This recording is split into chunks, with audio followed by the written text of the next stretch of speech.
Hay un silencio en la historia de Jesús que ha inquietado a teólogos, investigadores y creyentes durante 2000 años, un vacío tan profundo que parece deliberado. Desde los 12 años hasta los 30, los evangelios canónicos no dicen absolutamente nada sobre él. 18 años de oscuridad, 18 años borrados de la narrativa oficial. Y lo que voy a compartir contigo en este momento no es especulación gratuita ni teoría de conspiración barata.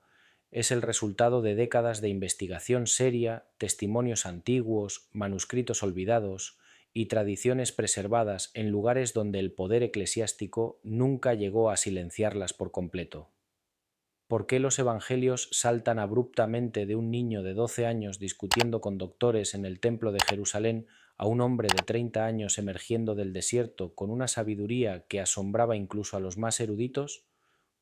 ¿Dónde aprendió Jesús todo lo que sabía? ¿Cómo desarrolló esa capacidad de sanar, de enseñar con autoridad, de interpretar las escrituras de maneras que desafiaban siglos de tradición rabínica? La respuesta no está en Nazaret, no está en Galilea, y definitivamente no está en las versiones editadas de su vida que hemos recibido. Lo que descubrirás aquí ilumina algo que casi nadie se detiene a observar, que la vida de Jesús antes de su ministerio público fue mucho más extraordinaria, más rica, más compleja y más revolucionaria de lo que cualquier institución religiosa se ha atrevido a contar. Porque si la verdad completa se revelara, cambiaría por completo nuestra comprensión no sólo de quién fue Jesús, sino de cuál es realmente su mensaje para la humanidad. Existe evidencia histórica seria, documentada en textos apócrifos, crónicas budistas, registros persas y tradiciones orales de India, Tíbet, Cachemira y Egipto, que sugieren algo sorprendente. Jesús viajó, estudió, se formó en las tradiciones espirituales más antiguas del mundo, no para abandonar su identidad judía, sino para comprender la verdad universal que late detrás de todas las tradiciones sagradas, y cuando regresó a su tierra traía consigo una síntesis espiritual tan avanzada que resultaba peligrosa para los poderes establecidos. Pero aquí hay un detalle que casi nadie ha notado. No fue solo la Iglesia cristiana la que silenció esta parte de su historia. Fueron múltiples instituciones en diferentes épocas, con diferentes intereses, pero todas coincidiendo en un mismo objetivo: mantener el control sobre la narrativa de Jesús. Porque un Jesús viajero, un Jesús estudiante de maestros orientales, un Jesús que buscaba la verdad más allá de las fronteras de su religión natal, es un Jesús mucho más difícil de controlar. Es un Jesús que desafía el monopolio de la verdad. Es un Jesús universal.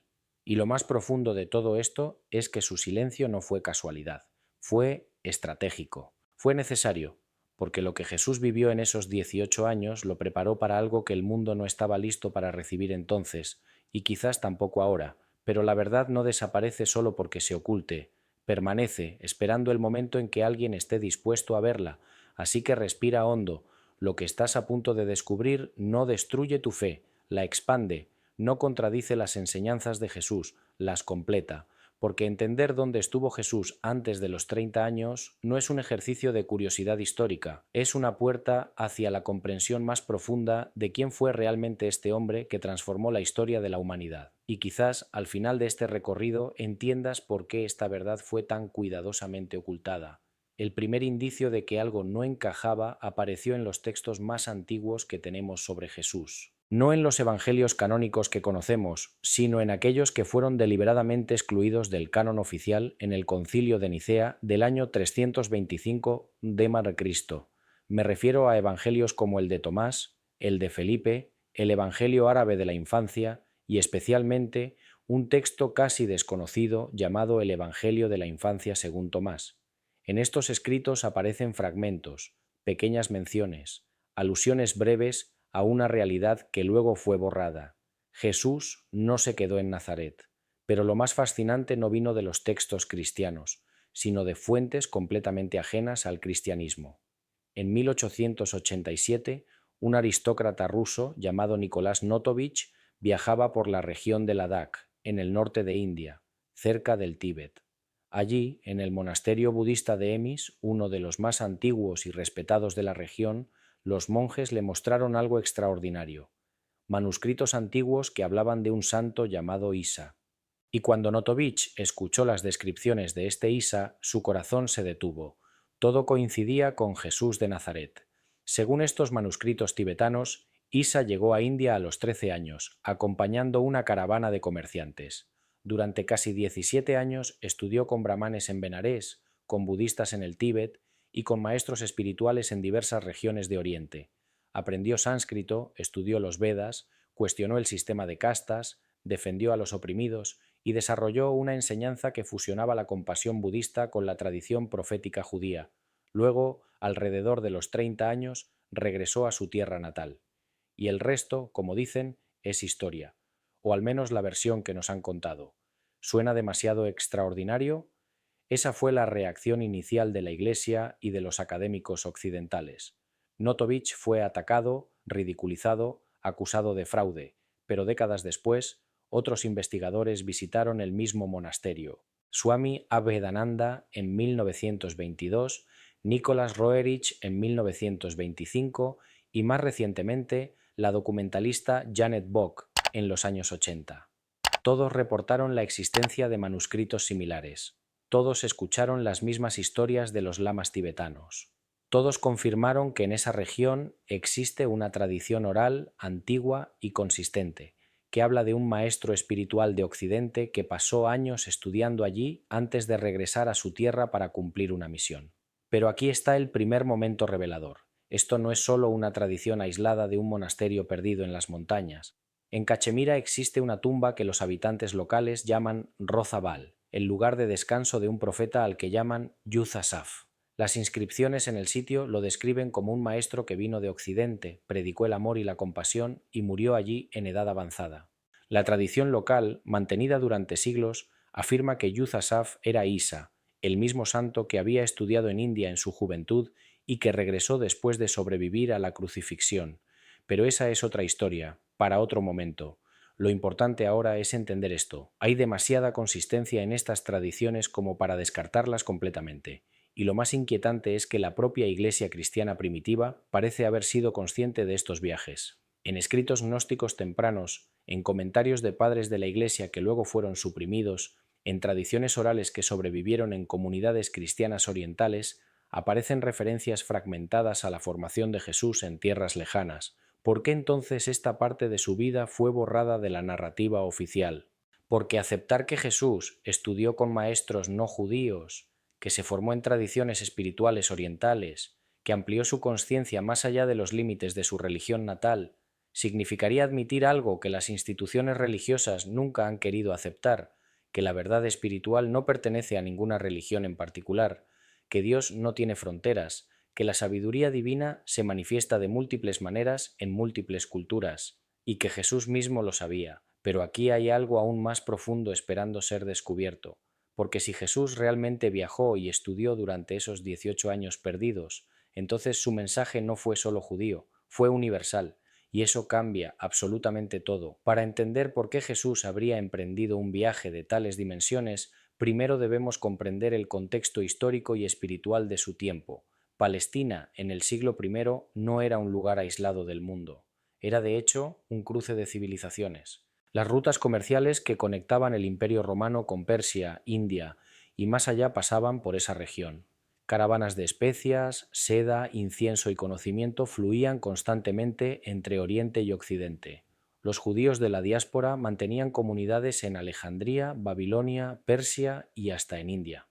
El intercambio cultural y espiritual no solo era posible, era inevitable.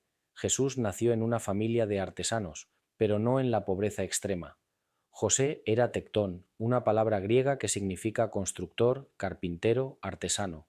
Tenía los medios para viajar a Jerusalén regularmente, y sabemos por los evangelios que Jesús, a los 12 años, ya mostraba una inteligencia y una comprensión espiritual que asombraban a los doctores del templo. No era un niño común, era un alma con una sed profunda de conocimiento, de verdad, de comprensión. Ahora imaginemos a este joven de 13 o 14 años, consciente de su propósito pero sin claridad aún sobre cómo cumplirlo. Las enseñanzas rabínicas de su época estaban dominadas por debates legalistas, interpretaciones estrictas de la Torá y un nacionalismo religioso creciente frente a la ocupación romana. ¿Era suficiente eso para alguien que sentía en su interior una llamada espiritual tan profunda o necesitaba algo más? En esa época existía una práctica entre los jóvenes judíos más devotos y estudiosos: viajar para sentarse a los pies de diferentes rabinos, aprender de diversas escuelas de pensamiento. Era parte de la formación. Pero algunos, los más inquietos espiritualmente, iban más lejos. Buscaban la sabiduría allí donde se encontrara, sin importar fronteras religiosas. Y en el siglo I, los centros de conocimiento espiritual más avanzados del mundo conocido no estaban en Jerusalén, estaban en Alejandría, en Persia, en India, en Tíbet. Alejandría era la ciudad del conocimiento. Allí convivían judíos helenizados, filósofos griegos, sabios egipcios, místicos persas. La biblioteca de Alejandría contenía el conocimiento acumulado de siglos. Los terapeutas, una comunidad judía de orientación mística muy similar a los esenios, practicaban allí formas de meditación, sanación y enseñanza espiritual que iban mucho más allá del judaísmo ortodoxo. Filón de Alejandría, contemporáneo de Jesús, escribió sobre la fusión entre el pensamiento judío y la filosofía griega. ¿Es posible que Jesús pasara tiempo allí? Los evangelios apócrifos sugieren que sí. Pero Alejandría era solo una parada. Más allá estaba Persia, donde el zoroastrismo enseñaba sobre la batalla cósmica entre la luz y la oscuridad, sobre la resurrección de los muertos, sobre el juicio final. Conceptos que, curiosamente, aparecen en las enseñanzas de Jesús pero que no existían en el judaísmo tradicional anterior al exilio babilónico. ¿Coincidencia o evidencia de una influencia directa? Y luego estaba India, el país donde la búsqueda espiritual había alcanzado niveles de profundidad inimaginables, donde los Upanishads enseñaban sobre la identidad entre el alma individual, Atman, y la realidad suprema, Brahman, donde el budismo predicaba la compasión universal, la superación del sufrimiento a través del desapego y la importancia de la experiencia directa sobre el dogma, donde los yogis dominaban prácticas de meditación, control del cuerpo y estados alterados de consciencia que permitían experiencias místicas directas de lo divino. Ahora, escucha esto con atención. Cuando lees las enseñanzas de Jesús sin los filtros institucionales, cuando las examinas con ojos limpios, encuentras una similitud asombrosa con las enseñanzas espirituales de Oriente. El reino de Dios está dentro de vosotros es prácticamente idéntico al concepto védico de Atman. Bienaventurados los mansos, porque ellos heredarán la tierra. Resuena con la enseñanza budista sobre la humildad y el desapego. Ama a tu enemigo, bendice al que te maldice, es la esencia misma de Ahimsa, la no violencia budista y jainista. No juzguéis y no seréis juzgados refleja la ley del karma. ¿Cómo un joven judío de Nazaret, sin acceso a estos textos orientales, sin contacto con estas tradiciones, pudo enseñar principios tan similares? La respuesta obvia para muchos es inspiración divina, y no lo niego. Pero ¿y si la inspiración divina incluyó el proceso humano de búsqueda, estudio, aprendizaje? ¿Y si Dios guió a Jesús precisamente a través de ese viaje de formación espiritual? Porque aquí está la clave que casi nadie menciona. Jesús no vino a fundar una religión, vino a despertar conciencias, y para eso necesitaba comprender no sólo la tradición de su pueblo, sino la verdad universal que late en el corazón de todas las tradiciones sagradas. Necesitaba experimentar, integrar, sintetizar, y eso solo se logra a través de la búsqueda directa. Los manuscritos tibetanos hablan de un Isa que cuestionaba el sistema de castas en India, que defendía a los intocables, que enseñaba que todos los seres humanos son iguales ante Dios. ¿Te suena familiar? Es exactamente lo que Jesús hizo cuando regresó a Palestina. Desafió las estructuras de poder religioso, comió con publicanos y pecadores, tocó a leprosos, honró a mujeres, perdonó a prostitutas. Todo lo cual era escandaloso para la sociedad judía de su tiempo. Y aquí viene un detalle crucial. Cuando Jesús comenzó su ministerio público a los 30 años, la gente se preguntaba constantemente: ¿de dónde le viene esta sabiduría? ¿No es este el hijo del carpintero? Marcos 6:2-3 registra la perplejidad de los habitantes de Nazaret ante su conocimiento, porque era evidente que Jesús no había estudiado en las escuelas rabínicas oficiales, no tenía las credenciales reconocidas, y sin embargo hablaba con una autoridad que superaba la de los escribas y fariseos. ¿De dónde vino esa autoridad? ¿De dónde ese conocimiento profundo de las Escrituras, esa capacidad de interpretarlas de maneras revolucionarias, esa sabiduría sobre la naturaleza humana, sobre la sanación, sobre los misterios del espíritu? La respuesta que estamos explorando es esta. Vino de años de estudio intenso, de experiencia directa, de contacto con maestros espirituales de diversas tradiciones. Vino de un peregrinaje sagrado que lo llevó a los confines del mundo conocido en busca de la verdad. Pero entonces surge la pregunta inevitable: si esto es cierto, ¿por qué fue ocultado? ¿Por qué los evangelios canónicos no mencionan nada de esto? Y la respuesta nos lleva directamente al siguiente nivel de esta revelación, porque lo que descubrirás ahora explica no solo el silencio histórico, sino el mecanismo exacto a través del cual esta verdad fue sistemáticamente suprimida. El Concilio de Nicea en el año 325 c.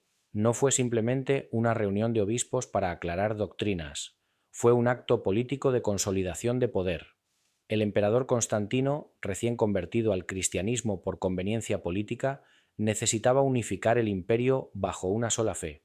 Pero el cristianismo de esa época era extraordinariamente diverso. Había comunidades gnósticas que enfatizaban el conocimiento directo de lo divino. Había ebionitas que veían a Jesús como un profeta humano, no divino. Había arrianos que negaban la Trinidad. Había docetistas que negaban que Jesús tuviera un cuerpo físico real. Y había decenas de evangelios diferentes, cada uno con su propia versión de la vida y enseñanzas de Jesús. Constantino y los obispos que controlaban el concilio necesitaban orden, necesitaban una sola narrativa, una sola doctrina, un solo conjunto de textos sagrados. Así que tomaron una decisión que cambiaría la historia. Establecieron el canon oficial de textos aceptados y declararon heréticos todos los demás. De más de 50 evangelios conocidos, solo 4 fueron aceptados: Mateo, Marcos, Lucas y Juan. El resto fueron ordenados para ser destruidos. Pero aquí está el detalle que casi nadie nota. Los criterios para aceptar o rechazar un evangelio no fueron puramente teológicos, fueron estratégicos. Se aceptaron los textos que presentaban una versión de Jesús compatible con la estructura de poder que la Iglesia institucional estaba construyendo. Se rechazaron aquellos que presentaban un Jesús demasiado humano, demasiado místico, demasiado universal. Porque un Jesús que había viajado, estudiado con maestros no cristianos y enseñado una verdad universal no exclusiva, era incompatible con la idea de una Iglesia como única intermediaria entre Dios y la humanidad. Los evangelios gnósticos, especialmente, fueron perseguidos con particular ferocidad. ¿Por qué? Porque enseñaban que cada ser humano tiene acceso directo a lo divino, que la salvación viene del conocimiento interior, gnosis, no de la obediencia a una institución. El Evangelio de Tomás, descubierto en Nag Hammadi en 1945, contiene enseñanzas de Jesús que suenan completamente budistas. Si sacas lo que está dentro de ti, lo que saques te salvará. Si no sacas lo que está dentro de ti, lo que no saques te destruirá. ¿Ves la amenaza que esto representaba para una iglesia que buscaba el monopolio espiritual? Si la verdad está dentro de cada persona, ¿para qué necesitas sacerdotes, rituales, instituciones? Si Jesús enseñó que el reino de Dios está dentro de ti, ¿para qué necesitas una iglesia que te diga cómo acceder a él? Entonces comenzó la supresión sistemática. Los manuscritos fueron quemados. Los cristianos que mantenían estas tradiciones fueron perseguidos, exiliados, martirizados, se borraron referencias, se editaron textos, se reescribieron historias. Y específicamente cualquier mención a los viajes de Jesús, a su formación en otras tradiciones, a sus años de preparación antes del ministerio público, fue cuidadosamente eliminada. Pero no fue solo la Iglesia cristiana. Siglos después, cuando el Islam surgió, también necesitaba mantener una narrativa controlada sobre Jesús, Isa en el Corán. El Islam lo venera como profeta, pero rechaza su divinidad y su crucifixión. Algunas sectas islámicas, especialmente los ahmadíes, preservaron tradiciones sobre los viajes de Jesús a Oriente y su posterior supervivencia a la crucifixión. Pero estas tradiciones también fueron marginalizadas por el Islam ortodoxo. Y luego está el judaísmo, que tenía sus propias razones para no preservar información detallada sobre Jesús. Para las autoridades judías de la época, Jesús era un hereje, un blasfemo, alguien que había amenazado el orden establecido. Después de su muerte, la comunidad judía oficial no tenía interés en mantener registros sobre él. De hecho, las pocas menciones de Jesús en el Talmud son despectivas y tardías. Así que tenemos una confluencia de intereses: cristianos ortodoxos que necesitaban un Jesús divino y exclusivo, musulmanes que necesitaban un Jesús profético pero subordinado a Mahoma, y judíos que preferían olvidarlo por completo. Entre estos tres poderes, la verdad completa sobre la vida de Jesús fue fragmentada, ocultada, suprimida. Pero aquí está lo extraordinario: la verdad nunca desaparece completamente. Sobrevive en los márgenes, en las tradiciones orales, en los manuscritos escondidos, en los lugares donde el poder institucional no alcanza. Y eso es exactamente lo que pasó con la historia de los años perdidos de Jesús. En los monasterios de Tíbet, demasiado remotos para ser alcanzados por la Inquisición, los manuscritos sobre Isa sobrevivieron. En las tradiciones orales de Cachemira, transmitidas de generación en generación, la memoria de Yuz Asaf se mantuvo viva. En comunidades cristianas orientales que nunca aceptaron completamente la autoridad de Roma, fragmentos de historias sobre los viajes de Jesús persistieron. En textos gnósticos enterrados en el desierto de Egipto, donde permanecieron ocultos durante 16 siglos hasta su redescubrimiento en el siglo XX, las enseñanzas místicas de Jesús esperaron pacientemente el momento de volver a la luz. Y ahora, en nuestra época, cuando la información ya no puede ser completamente controlada, cuando los textos antiguos están disponibles, cuando los investigadores independientes pueden viajar y verificar estas tradiciones por sí mismos, la verdad está emergiendo nuevamente. Pero aquí viene el momento crucial que debes entender. Esto no es un ataque al cristianismo, es una liberación del cristianismo, porque la versión institucional de Jesús, el Jesús controlado, empaquetado, reducido a dogmas y rituales, es mucho más pequeño que el Jesús real, el Jesús que viajó, estudió, creció espiritualmente, integró sabiduría de múltiples tradiciones y luego sintetizó todo en un mensaje de amor universal. Es infinitamente más grande, más inspirador, más relevante para nuestro mundo actual. Ese Jesús no divide a la humanidad en salvados y condenados. Ese Jesús no establece una religión sobre las demás. Ese Jesús no exige obediencia ciega a instituciones humanas. Ese Jesús enseña que la verdad es universal, que Dios no tiene fronteras, que el amor es el único camino real de transformación, y ese Jesús es el que las instituciones religiosas han temido durante 2000 años, porque si la gente descubre que Jesús mismo buscó la verdad más allá de su religión natal, entonces ¿cómo puede cualquier religión reclamar el monopolio de la verdad?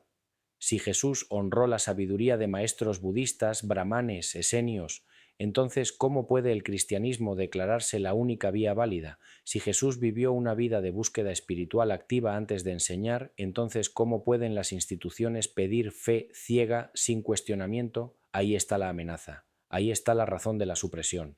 No es que la historia de los años perdidos contradiga el mensaje de Jesús, es que revela un mensaje mucho más radical de lo que las instituciones están dispuestas a aceptar. Pero espera, porque lo que viene ahora es aún más profundo. Porque no basta con saber que esta información fue ocultada. Necesitamos examinar la evidencia real, los textos concretos, las investigaciones verificables que sostienen esta historia. Y eso es exactamente lo que exploraremos a continuación. Comencemos con los textos que sí tenemos y lo que revelan cuando los leemos con atención. Los 4 evangelios canónicos, aunque fueron editados y seleccionados cuidadosamente, contienen pistas que apuntan hacia una realidad más compleja de lo que la narrativa oficial admite.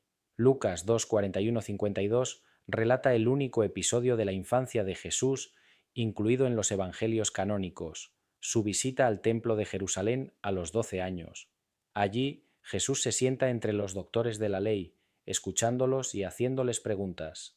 Y el texto dice: todos los que le oían se maravillaban de su inteligencia y de sus respuestas. Este no es un niño ordinario. Este es alguien con una comprensión espiritual ya desarrollada, alguien que puede debatir con los eruditos más respetados de su tiempo. Y luego, silencio. El siguiente versículo dice: y Jesús crecía en sabiduría, en estatura y en gracia delante de Dios y de los hombres. Eso es todo. Una sola línea para cubrir 18 años. ¿No te parece extraño? Si Jesús es el personaje más importante de estos evangelios, si su vida es el foco central de la narrativa, ¿por qué omitir completamente casi 2 décadas de su existencia?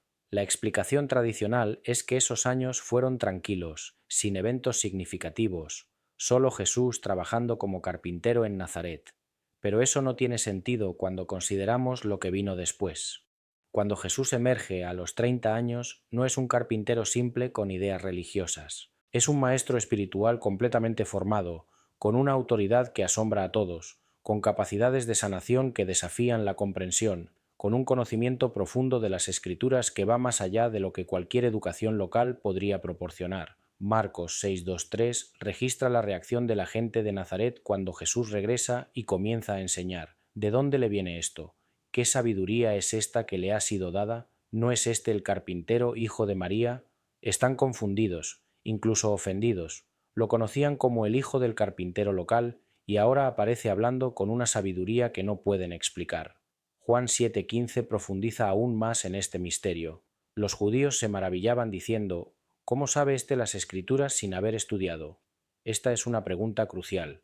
Jesús no había asistido a las escuelas rabínicas reconocidas, no tenía las credenciales formales, y sin embargo, su conocimiento era profundo, su interpretación era revolucionaria. ¿Cómo? La respuesta que estamos explorando es que Jesús sí estudió, intensamente, pero no en las instituciones oficiales de Judea. Estudió en los centros de sabiduría espiritual más avanzados de su época, que estaban en Egipto, Persia, India y Tíbet. Ahora, examinemos la evidencia externa a los evangelios canónicos. El documento más citado en esta investigación es La vida desconocida de Jesucristo, de Nicolás Notovich, publicado en 1894. Notovich era un aristócrata ruso, periodista y explorador. En 1887, mientras viajaba por Ladakh, sufrió un accidente y tuvo que recuperarse en el monasterio de Emis. Durante su estancia, el lama principal le habló de manuscritos antiguos que narraban la historia de un santo llamado Isa que había llegado desde Occidente.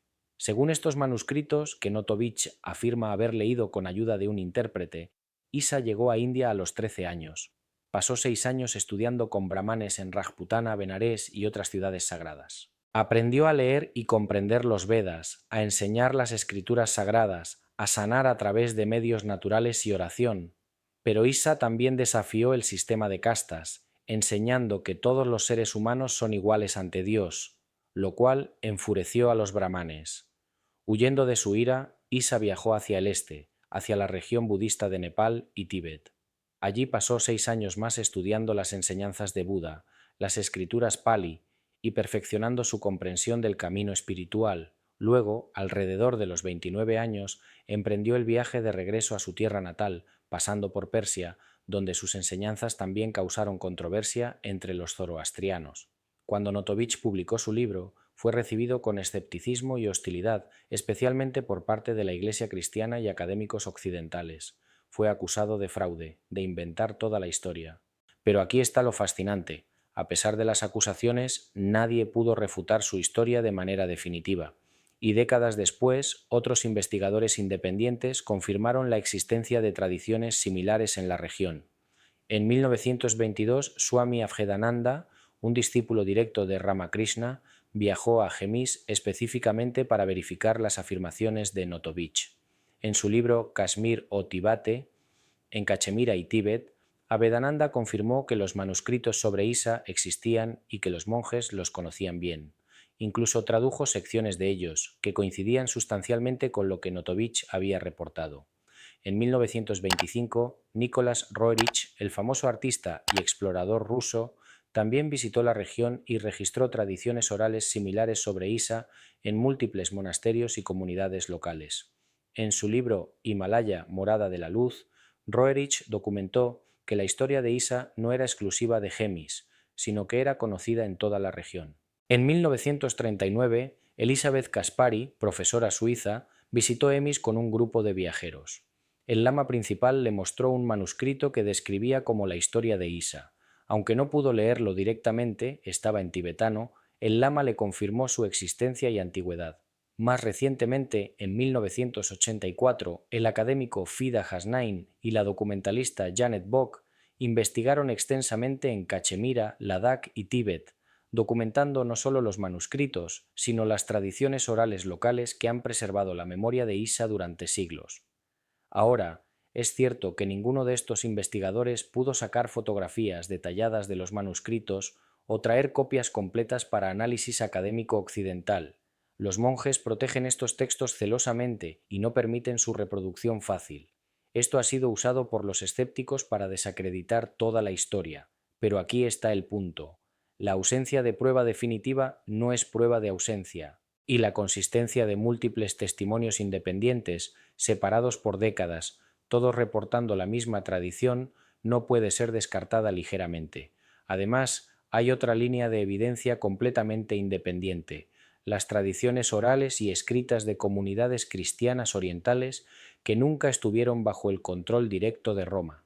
La Iglesia Ortodoxa Siria, la Iglesia Copta de Egipto y especialmente la Iglesia del Oriente, conocida incorrectamente como Iglesia Nestoriana, han preservado tradiciones sobre Jesús que incluyen referencias a sus viajes y estudios en Oriente. La Iglesia del Oriente, que floreció en Persia, India y hasta China durante siglos, tiene registros históricos que hablan del apóstol Tomás evangelizando en India en el año 52 d.C. Cuando Tomás llegó a la región de Kerala, en el sur de India, según estas tradiciones, encontró comunidades que ya conocían las enseñanzas de Jesús. ¿Cómo? La explicación tradicional local es que el propio Jesús había pasado tiempo en India años antes y que había dejado discípulos allí que preservaron sus enseñanzas. ¿Es esto verificable históricamente?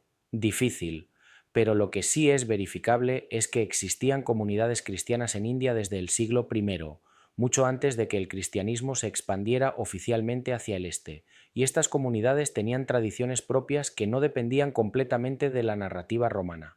Ahora examinemos las similitudes doctrinales entre las enseñanzas de Jesús y las tradiciones espirituales orientales. No estoy sugiriendo que Jesús simplemente copió ideas budistas o hindúes. Estoy sugiriendo que, a través de su estudio y experiencia directa, reconoció las verdades universales que aparecen en todas las tradiciones espirituales auténticas y las integró en una síntesis única enraizada en su propia tradición judía. Comparemos. Jesús. El reino de Dios está dentro de vosotros. Lucas 17:21. Upanishads. El Atman, alma que reside en tu corazón, es Brahman, la realidad suprema. Jesús. Bienaventurados los mansos, porque ellos heredarán la tierra. Mateo 5:5. Buda. El odio no cesa con el odio, sino con el amor. Esta es una ley eterna. Jesús. Ama a tu enemigo, bendice al que te maldice. Mateo 5:44. Bhagavad Gita. El sabio ve con igual visión a un brahman, a un elefante, a un perro y a un paria. Jesús. No juzguéis para que no seáis juzgados. Mateo 7:1. Ley del karma. Toda acción genera una reacción correspondiente. Jesús. Porque donde está vuestro tesoro, allí estará también vuestro corazón. Mateo 6:21. Buda. Lo que somos hoy es el resultado de nuestros pensamientos de ayer, y nuestros pensamientos de hoy construyen nuestra vida de mañana. Las similitudes son innegables. Y aunque los apologistas cristianos argumentan que estas coincidencias se deben a que todas las religiones apuntan hacia la misma verdad divina, lo cual es cierto, también es razonable sugerir que Jesús, durante sus años de formación, tuvo contacto directo con estas enseñanzas y las integró conscientemente en su propio mensaje. De hecho, esto lo hace más admirable, no menos. Un Jesús que buscó activamente la sabiduría, que estudió con humildad bajo maestros de diversas tradiciones, que sintetizó lo mejor de todas ellas con su propia revelación profética, es un modelo mucho más inspirador que un Jesús que simplemente apareció con conocimiento completo sin ningún proceso de aprendizaje.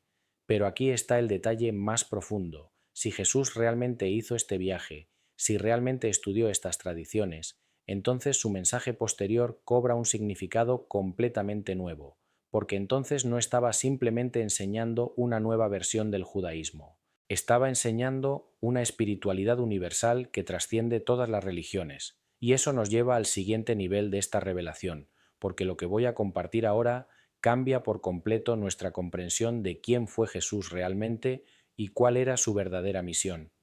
Imagina por un momento que eres un joven judío de 25 años, parado en las montañas del Himalaya, después de haber pasado más de una década estudiando en tierras extranjeras. Has aprendido sánscrito, has leído los Vedas, has debatido con brahmanes sobre la naturaleza de Dios y el alma. has meditado con monjes budistas, has experimentado estados de conciencia que te han mostrado la interconexión de todos los seres. Has visto diferentes culturas adorar a lo divino de maneras radicalmente distintas, y has reconocido que detrás de todas esas formas está la misma realidad sagrada. Y entonces comprendes tu misión, debes regresar a tu pueblo, a tu tradición, y traer esta verdad universal envuelta en el lenguaje que ellos puedan entender. No vienes a destruir la ley de Moisés, vienes a completarla, a revelar su significado más profundo, a mostrar que el Dios de Abraham, Isaac y Jacob es el mismo Dios que los budistas llaman Dharmakaya, el mismo que los hindúes llaman Brahman, el mismo que los taoístas llaman el Tao. Eso es exactamente lo que Jesús hizo cuando regresó. Mira cómo comenzó su ministerio. Fue al desierto a ayunar durante 40 días y 40 noches. Esto no es una práctica típicamente judía. El ayuno existía en el judaísmo, pero no de esta forma extrema y prolongada. Sin embargo, es una práctica central en las tradiciones ascéticas de India. Los yogis ayunan para purificar el cuerpo y la mente, para agudizar la percepción espiritual, para prepararse para experiencias místicas profundas. Jesús estaba usando técnicas que había aprendido en Oriente. Durante ese ayuno, según los Evangelios, Jesús fue tentado por Satanás. Pero cuando lees esta narrativa simbólicamente, con comprensión de las prácticas meditativas orientales, reconoces lo que realmente estaba sucediendo. Jesús estaba enfrentando sus propias sombras internas, las tentaciones del ego. Esta es la batalla interior que todo buscador espiritual debe atravesar. Es la confrontación con los tres venenos budistas: la avidez, convierte estas piedras en pan; la vanidad, tírate del templo y los ángeles te sostendrán; y el apego al poder, te daré todos los reinos del mundo. Jesús superó estas pruebas emergiendo con su conciencia purificada y su misión clara, y luego comenzó a enseñar de maneras que escandalizaban a las autoridades religiosas de su tiempo. No enseñaba como los escribas y fariseos, que citaban autoridades previas y se apegaban a interpretaciones tradicionales. Jesús enseñaba con autoridad directa, desde su propia experiencia, pero yo os digo, era su frase característica. Estaba anulando o profundizando interpretaciones que tenían siglos de antigüedad.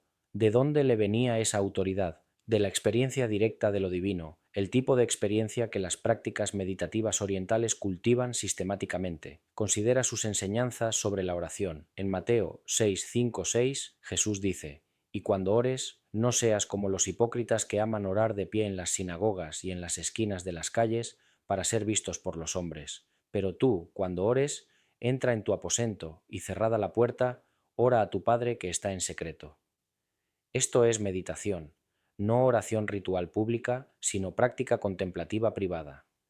Jesús está describiendo exactamente lo que los budistas llaman meditación en soledad, lo que los yogis llaman sadhana. Es la práctica de ir hacia adentro, de cerrar las puertas de los sentidos externos, de encontrarse con lo divino en el silencio del corazón. Y luego está su enseñanza más radical, el amor incondicional. Amad a vuestros enemigos, haced bien a los que os aborrecen, bendecid a los que os maldicen y orad por los que os calumnian. Lucas 6, 27, 28. Esta enseñanza va más allá incluso del judaísmo reformado de los profetas. Es la esencia misma de metta, amor bondadoso, budista, y ahimsa, no violencia, jainista. Es una ética espiritual que solo puede surgir de una comprensión profunda de la unidad fundamental de todos los seres.